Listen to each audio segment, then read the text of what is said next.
in, then the next step is for the engineers to go out and undertake the role, the actual work that they're going to do.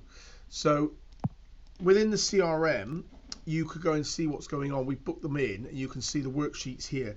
So what this is showing under the worksheets tab is that I'm expecting Fred the fitter to go and undertake these worksheets. You can see that the status is not completed, and they're color coded here. So red is not completed, yellow would be I've started it and at least save, and green is complete. So you know that that person hasn't undertaken these worksheets, and the job is still raised and booked in. So if I then pretend to be, we're going to be Fred the fitter, so I've logged into the app. I'm going to go to my jobs. He can see his job here. He's got details of the job. You can see who the account manager is, if it's set, and then he can come out and see the details. Now, if he has the appropriate roles, if you trust them, you can allow the engineer or the operative to SMS that customer directly, say they may be running late. Some people don't allow that, or some people don't allow it for anybody, and it's set at a user level. If I scroll down, I can see the property access information. He can go in, click on Google Maps if he wants to go in, get directions to it, and then he's got a stock required. So this is the stock required to undertake the job that's pulled through from the survey and then the quote. And this is almost his pick list, what he should be doing each day.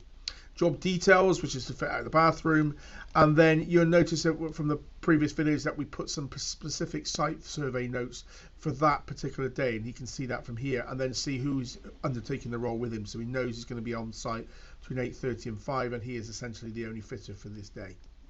We've got worksheets and time events. Now, one of the things that you can do down here is, if he can see related documents, if there's any sent there, he can see previous survey or the survey for this. So that would show him the survey document where all the details are coming from.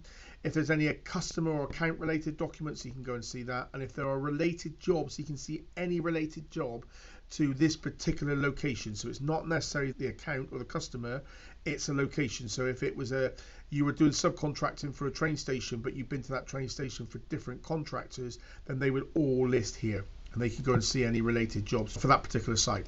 So if they have roles and the access, they can go and create a PO if you allow them to. So if I want to go and create a PO, he can go and set the job. He can go to the PA name, needed mastic, go and select a supplier. So I don't know if that's in there. Screwfix, yep, Screwfix is there, and that was £56. So he can take a photo and then submit, and I think he must take a photo, so let's go and get that from a gallery. So we can take a photo here into there, right, I'll do, and then submit. So then if I went back to the CRM here and I went and looked at the POs, there's the need mastic there. It's come in, it's unmatched because it's there, but it's against the P&L of that particular job.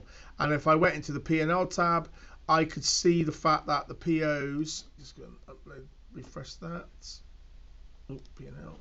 Number of POs are 5, number of unmatched, and that will go automatically against the total PO cost in here. So if I then go back to the job, for the engineer, he's going to do his worksheets. I'm going to start the job now. He could have done that from the icon up here, but if he's forgotten to do that, or they've forgotten to do that, you won't be able to start the worksheet without starting the job. So I'm going to go confirm that. I'm going to go and undertake that. That will give me my list of worksheets. So I'm going to undertake this one first. There's not much to say, so all good. And then coming down to here, and then I'm going to submit. So if I submit that, that will go green, and then it pops up to my next worksheet.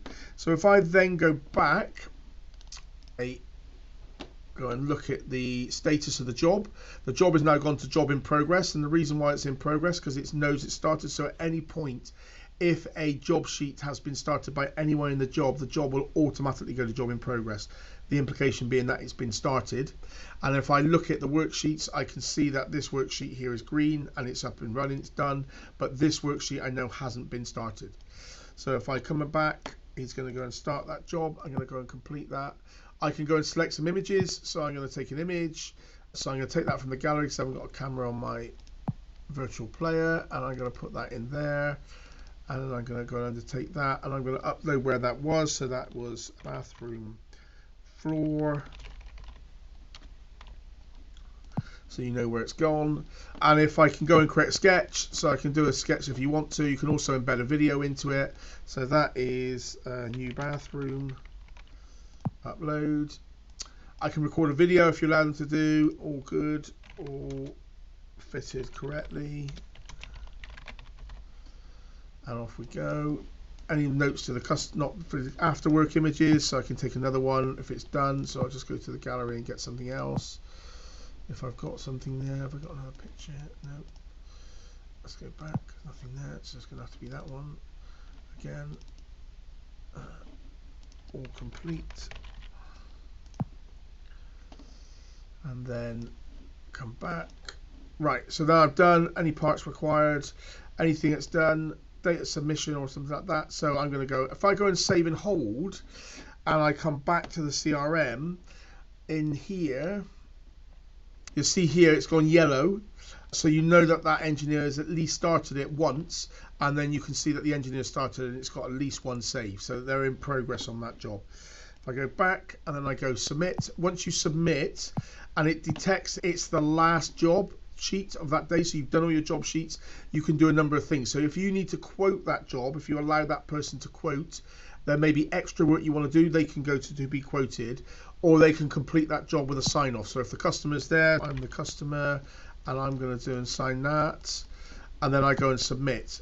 I can do a job survey, I don't want to do that, and then I'll go on to my next job, or I can go to an off job event. So their time is recorded within that time. If I go back to the home screen, you can see that they've finished the job and everything is complete. Now, if I then come back into this job here and I refresh the page, it will show that all worksheets are completed. So that may initiate a workflow to somebody, or it could even be set to job completed, to then the next step is probably to go and invoice that customer. But at that point, somebody knows that they need to go and do something, can action that appropriately.